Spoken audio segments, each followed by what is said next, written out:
Bravo 3-3 operation. You copying that on Narrative Mountain? Breaking in! Narrative down. 16 Granite Mountain. Air attack. How do you read? Begin this half hour with breaking news. Dozens of homes have been lost and many others are still in danger. We're battling the fast-moving Yarnell Hill wildfire, which has already burned 2,000 acres in central Arizona. For 19 Tragic end to a desperate search for 19 firefighters missing in action in Arizona. How do you copy me? Sadly, officials have confirmed that all 19 of those firefighters have been killed.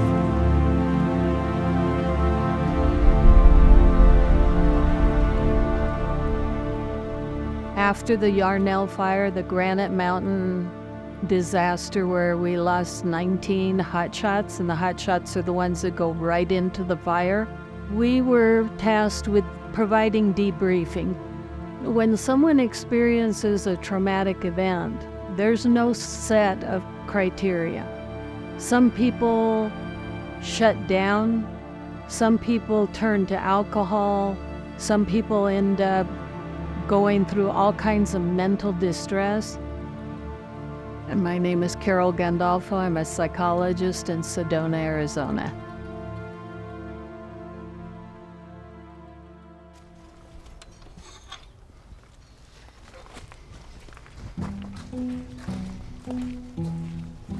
So we have apples. The plums are all gone. We still have some peaches. I started out in psychology because people would come and talk to me and ask me for advice.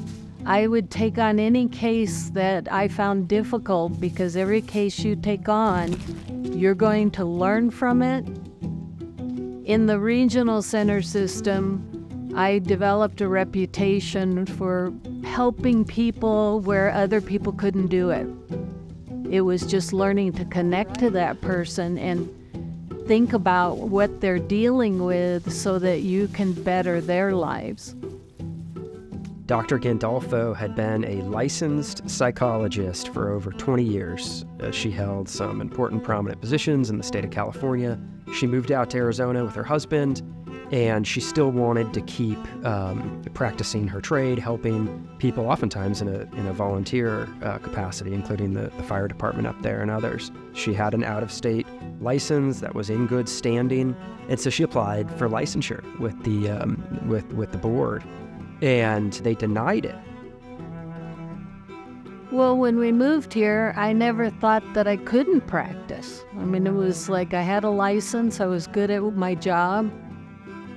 It's really irrational that if you move from California to Arizona and you have a psychologist license or something, all of a sudden you can't practice psychology unless you apply for a new license. I think oftentimes when you're dealing with these licensing authorities, they're so used to having control over the profession that when something comes and shakes that up, they don't like it. It's never the public who's asking for a license to get put in place. It's the profession, right? They want to keep out potential competitors. People should be able to freely move in the United States from one state to another without running the risk of it really handicapping them economically. And more fundamentally, as a moral point, people have a fundamental human right to earn a living. So we pioneered universal licensing recognition at the Goldwater Institute.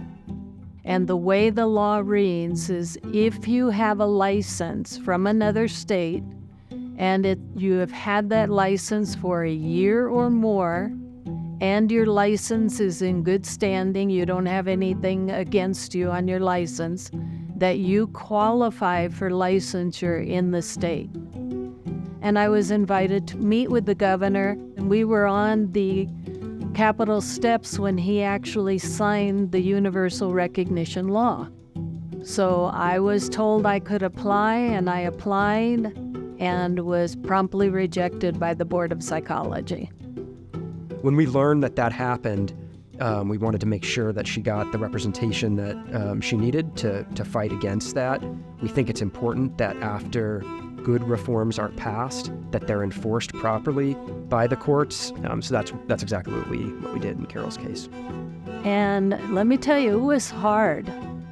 It was really hard to take on a whole board. But, I got an attorney and I started the fight. Since knowing Carol, that she has had a very unique drive just to help people. And she's a giving person, and she lives her life to do good things for people and to help. And I didn't even think twice of just writing a letter of support. We can't lose someone like Carol.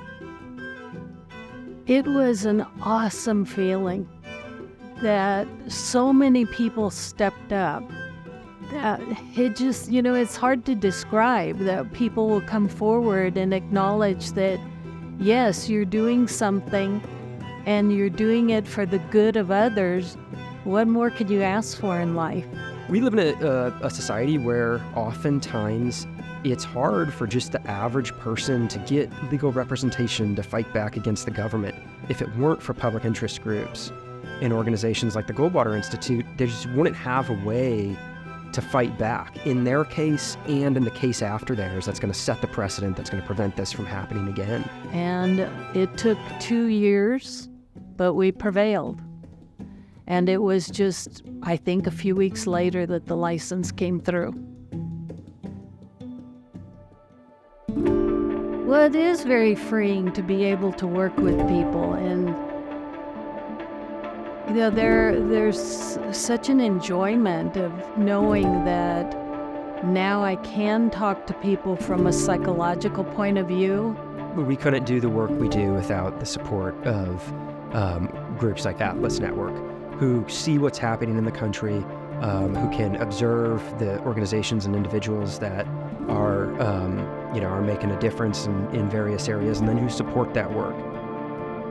So I think that's why I like volunteering and doing things for other people and just knowing that I made a difference.